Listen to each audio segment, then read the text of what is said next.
Hey there, I'm in FM8 again, and I'm going to use the Arpeggiator today. Let's go. Today I'm working in Ableton. You can do this in any DAW, or you can work in FM8 and standalone. If you haven't used FM8 before, you might want to go back a step and look for the intro video. All right, let's load an instance of FM8 onto a MIDI track. Click on Plugins in your library. Look for Native Instruments. And then inside of there, look for FM8, which is not FM8 MFX. You can drag this straight into the area that says Drop Files and Devices here. Ableton makes a new instrument track, and then here's the interface of FM8. Let's look in the browser for a good mallet sound for this. Click on the browser tab. Look for, in the type, something that says mallet instruments. That narrows the list down over here to just mallet things. And scroll to the bottom. Look for the one called Vibra a Bit Softer, and double click on that to load it. Should sound like this. I'm just playing a C minor chord in both hands. Click on the Arpeggiator tab. Here's the Arpeggiator. Up here across the top, you see there's a global section for turning the Arpeggiator on, which I'll do. Now you can see the steps running across the top. This is also the area where you can load and save Arpeggiator patterns that you've made. Moving to the right, there's the operational mode. It's set to tempo sync right now, which we want, so that it uses the same tempo as Ableton and fits in with the rest of our song.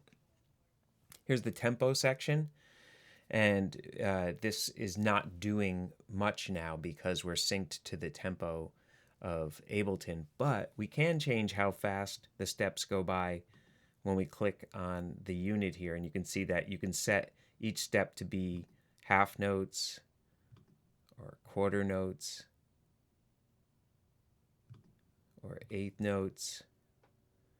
I'm going to go back to sixteenths where we started. The expression section sets how much velocity affects the accents of what you're doing. Now, as I mentioned earlier, here down in the pattern, these are steps going across, and each step has a number of parameters that you can change. So let me just play those two C chords again.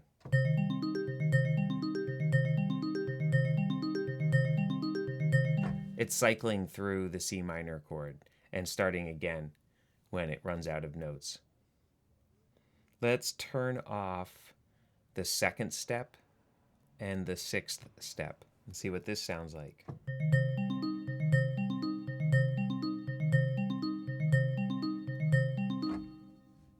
Let's tie the fourth note into the fifth note.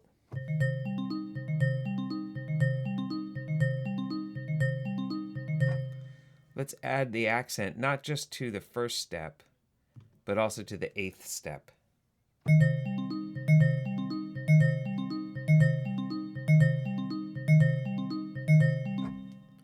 Let's change the note order. How about the second step is the third note in the chord, and the third step is the fifth note. No, is the first note in the chord. How about that? And the fourth step is the second note in the chord.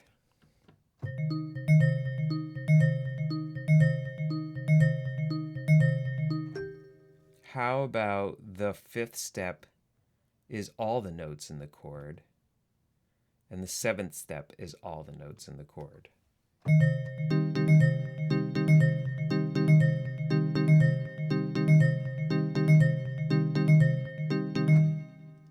How about the fifth step is up one octave and the eighth step is down one octave?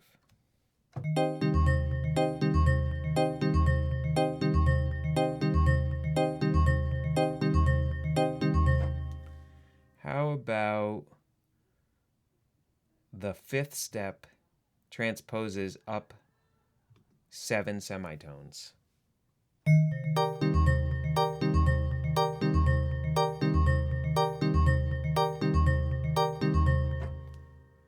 Let's name this pattern Wow and save it to one of the user slots down near the bottom of the list. All right, I hope you're having fun with the Arpeggiator. See you next time.